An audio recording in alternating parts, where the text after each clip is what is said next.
Today on The Journey, from Steve DeWitt. Love the Lord your God with all your heart, soul, mind, and strength. When I love God that way, I love everything that looks like him. Every single human being is made in the image of God and therefore is worthy of love and care. We want to love God's image everywhere we see it, no matter who has it.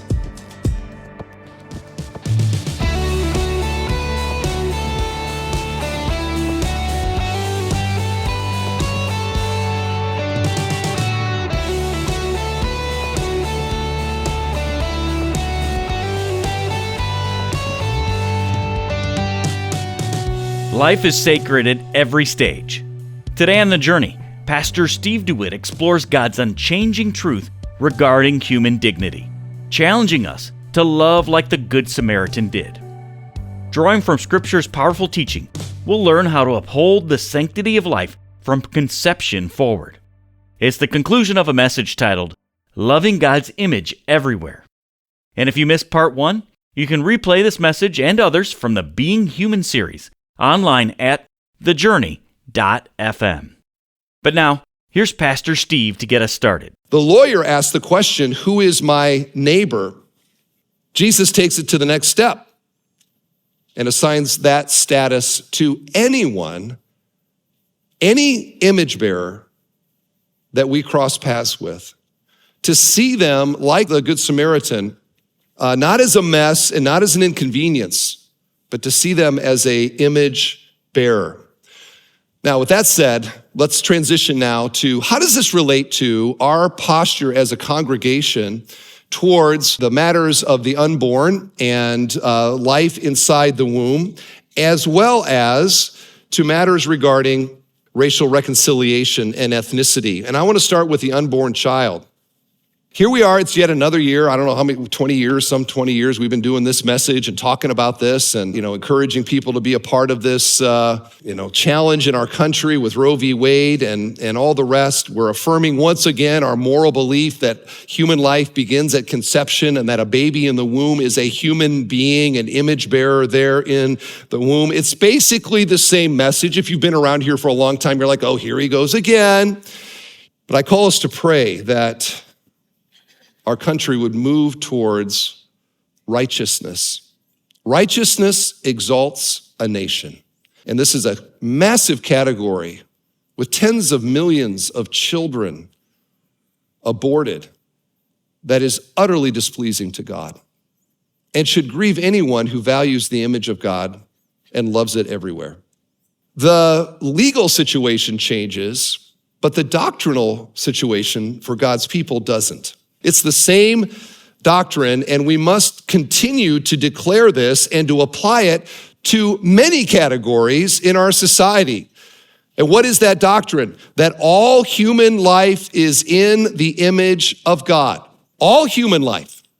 And when I say all human life, I mean all human life. That little fertilized egg in the womb and that elderly woman in hospice is also made in the image of God.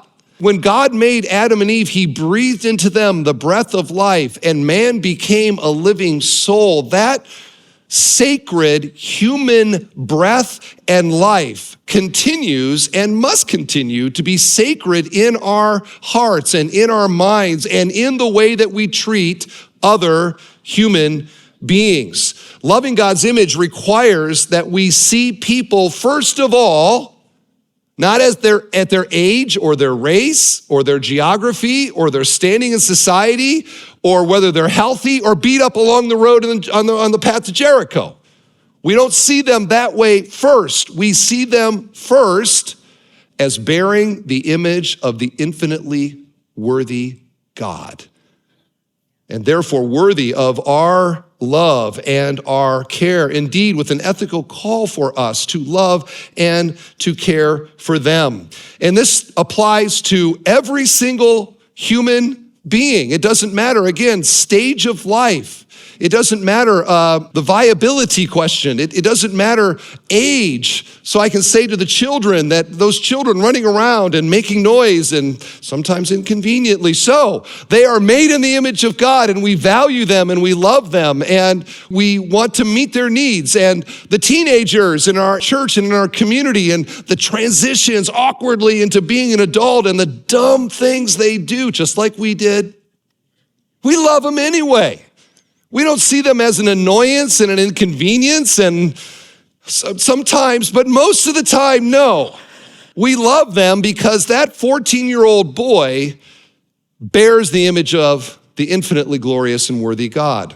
We go right through the stages of life, all the way towards the end of life, when again, human life is oftentimes is not adding value, but oftentimes is challenging and difficult. And many of you caring for elderly parents or whatever it might be, and you'll think, oh, this is so hard, and indeed it is. But what is the why behind it? It is love for them as your parents, but underlying that, loving them as an image bearer of God. We can go to the hospice, we can go to the ICU. I was there the other day, and to see people in abject weakness, wires everywhere.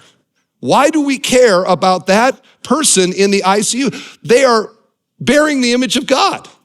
You take that away, and people are valued for what they bring to society.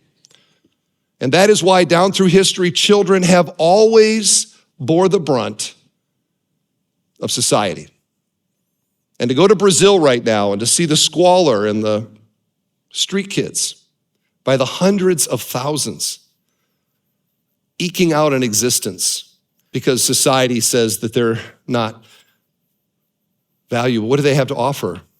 They're an inconvenience. No, that is not the Christian approach. And that's why Christianity has always been starting up orphanages and building hospitals and schools and things that show that we don't just say that we care about human life no matter where it is. We want to meet those needs.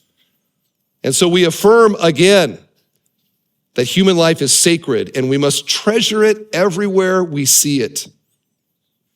Secondly, we apply the parable of the Good Samaritan.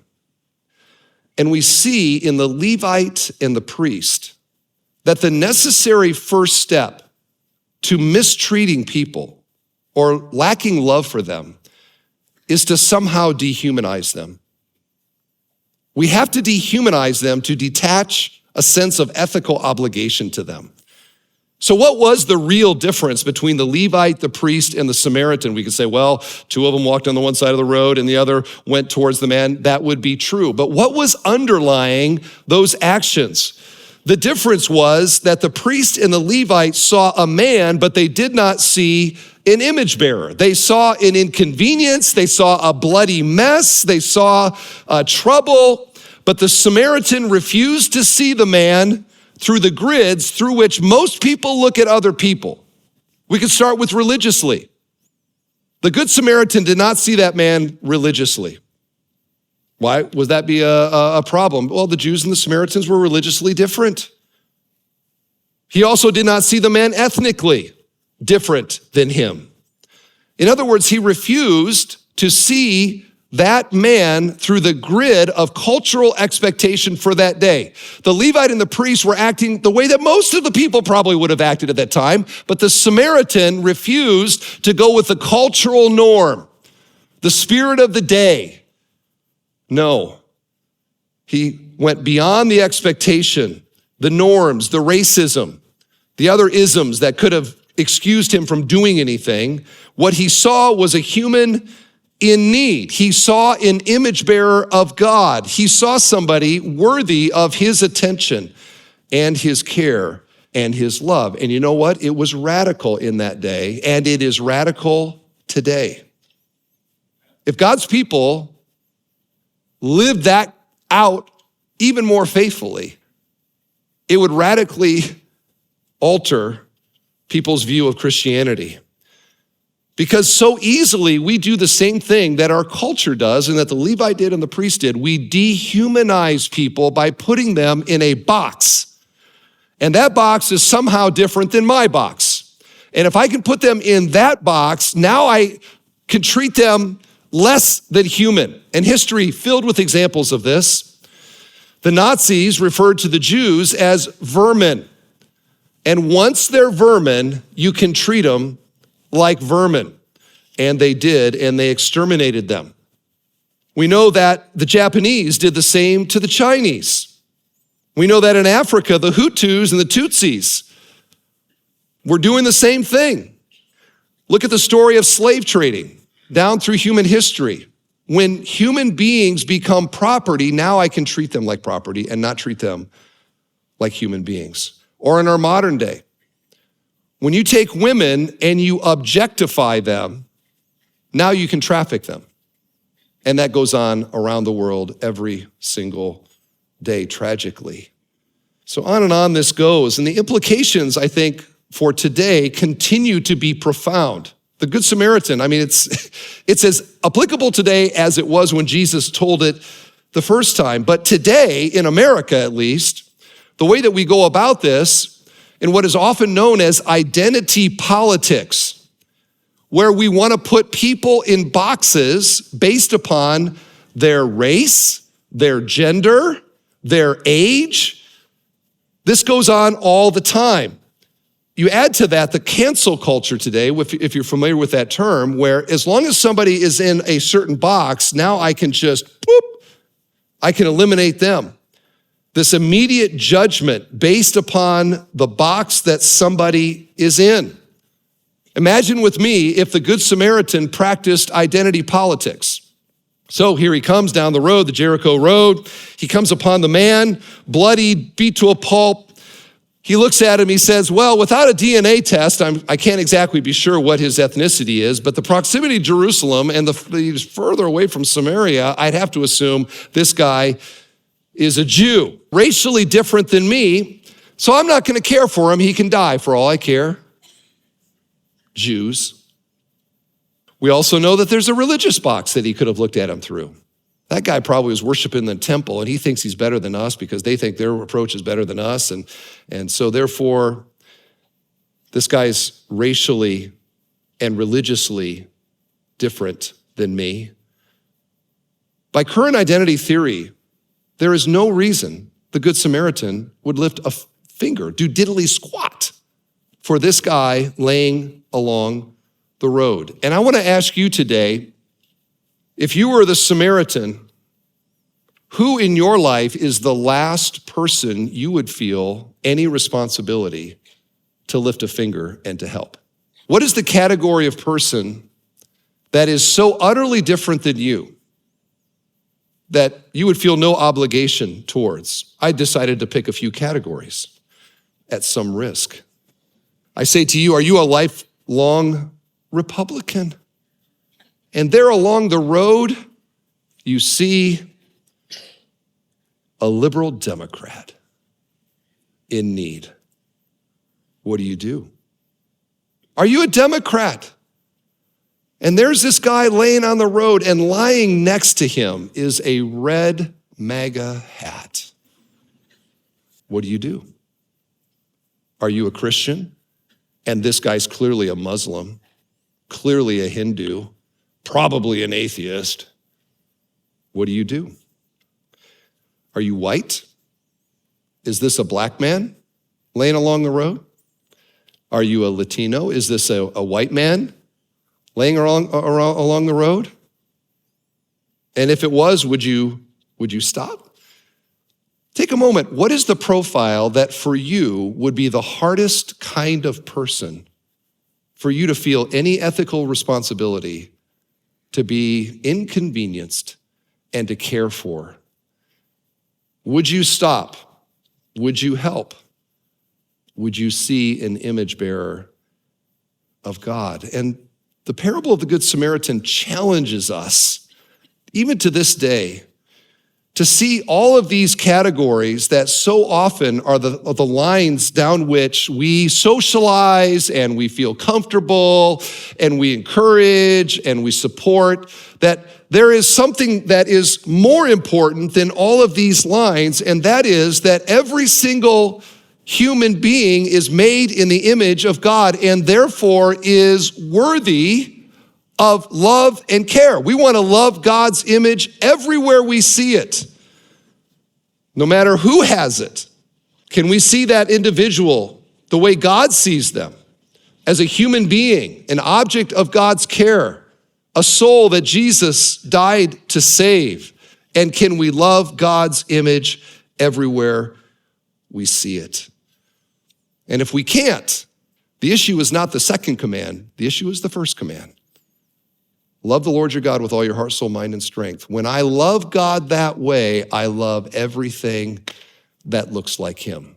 And nothing in creation resembles God more than human beings. Love his image everywhere you find it. Third, that this love is words and actions. Here's 1 John 3. Little children, let us not love in word or talk. Lots of people that way, right? Love you, love ya, love ya, love ya.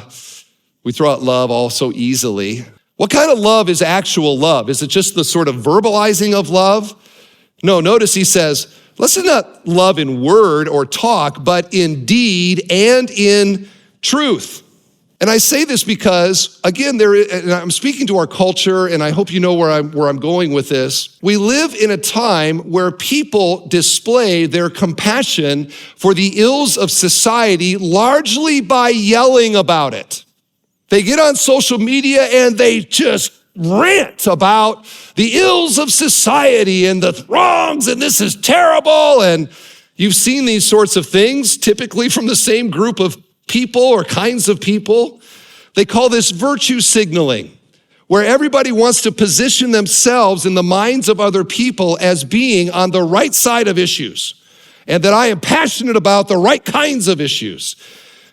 They want to be cultural warriors. And too often, to my eye, these are people that, to my eye, I can't see them lifting one single personal finger to help anything. Online, they are warriors for truth.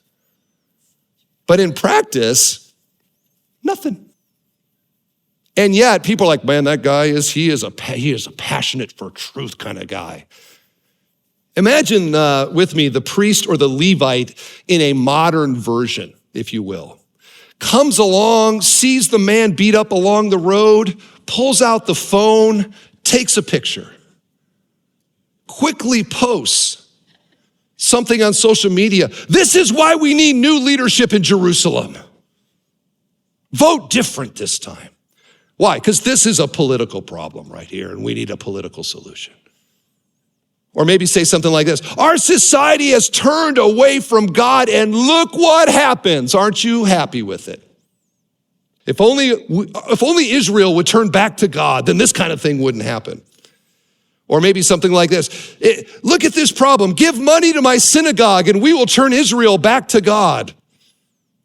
Click here for my GoFundMe page, and we're going to try to fix problems like this. Hopefully this doesn't happen anymore. And over the last couple years, we've had so many crises. Did you notice the last couple years we've had so many crises?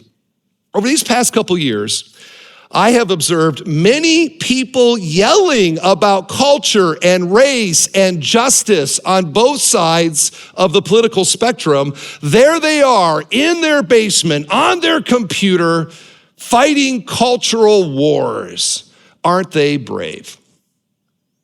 Meanwhile, the City Life Center is doing ministry in downtown Gary and trying to improve the test scores of urban children, funded by people who actually care and volunteers willing to do something about it.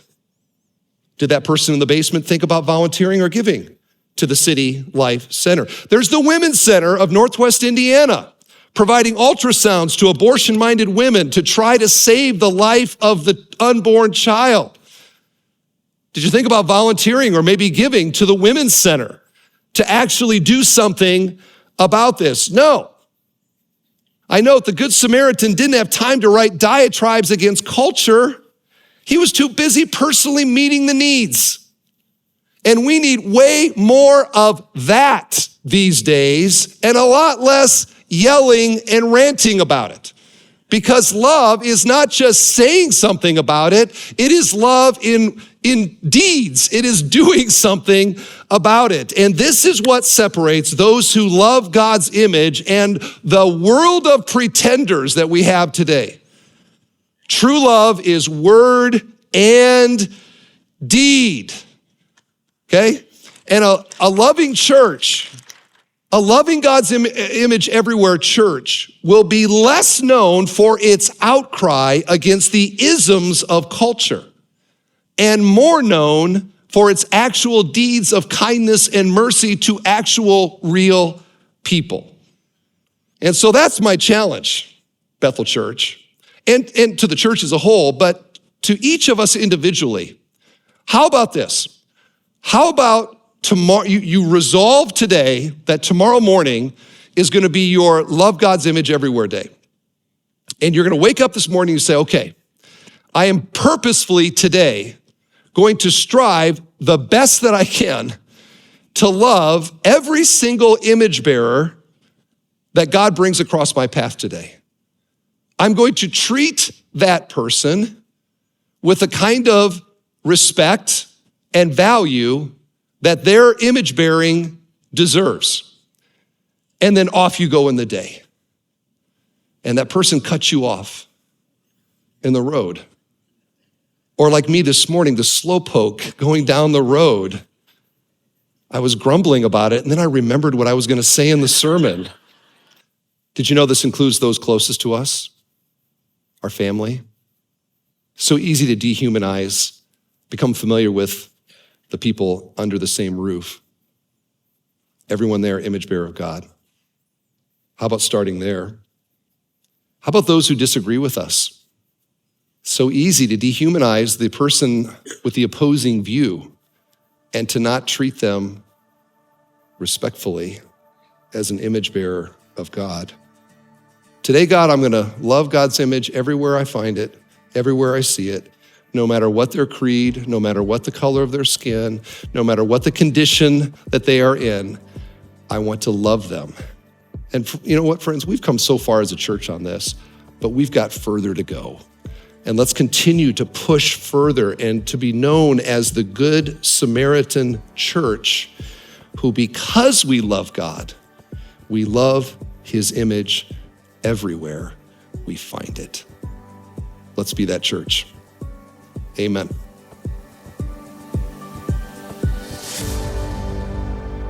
You're listening to The Journey with Pastor Steve DeWitt as he concludes a message called Loving God's Image Everywhere. If you'd like to revisit this lesson, you'll find the complete message available online at thejourney.fm. Or for easy listening on the go, subscribe to The Journey podcast. Just search your favorite podcast app for The Journey with Pastor Steve DeWitt. Well, here on The Journey, we believe every broadcast is an opportunity for someone to discover the transforming power of God's Word. And as we begin 2025, we want to invite you to partner with us in sharing these messages. Your generous support help us continue broadcasting these life-changing truths throughout this new year and beyond. And right now, when you give, we're excited to share with you an illuminating resource titled Finding God in the Land of Narnia by Kurt Brunner and Jim Ware. This book delves deep into the spiritual themes of C.S. Lewis' beloved chronicles, offering fresh insights that will surprise even longtime fans. In a world where many struggle to understand God's character and purpose, the authors provide clarity and wisdom through the lens of Narnia's timeless stories, while helping readers understand important spiritual lessons as part of God's larger plan of salvation. Instead of just enjoying the Narnia books as fantasy tales, we can find deep religious meanings carefully woven into Lewis's storytelling. When you give to The Journey, you'll not only receive Finding God in the Land of Narnia, but you'll also be helping us keep these gospel-centered broadcasts on the air. And you'll be joining a community of believers committed to sharing God's truth.